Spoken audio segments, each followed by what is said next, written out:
Алијанса за албанците на Арбен Таравари изрази сериозна загриженост во врска со предложените измени на Законот за високо образование и Законот за квалитет на високото образование. Според нив, овие измени представуваат директно мешање во автономијата на универзитетот, што е уставна категорија и неразделен дел од правниот и демократскиот поредок на државата.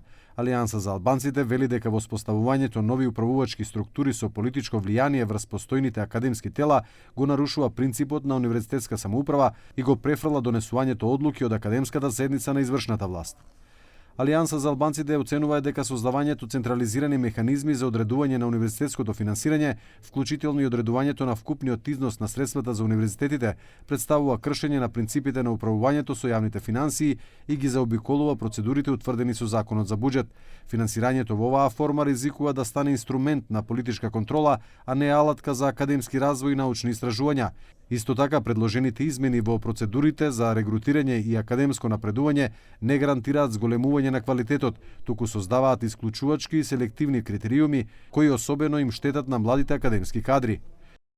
Покрај политиката, универзитетските професори ги критикуваа и промените предвидени во Законот за високо образование, истакнувајќи дека тие може да ја нарушат автономијата на универзитетот. Критикувани се префалувањето на одобрувањето на статутите од Министерството на владата, промените во составот на Универзитетскиот совет, што го неутрализираат академското мнозинство и наметнувањето строги услови за објавување на два научни труда без јасна инфраструктура. Прашана за ова, министерката за образование Весна Јаневска увери дека со овој закон автономијата на универзитетите не е на никаков начин засегната. Но пак универзитетите треба да се свесни, голем дел од нив треба да бидат отчетни кон владата за средствата кои ги примаат од владата. Од тука ние во автономијата воопшто не навлегуваме, но од сега натаму ќе бараме отчетност.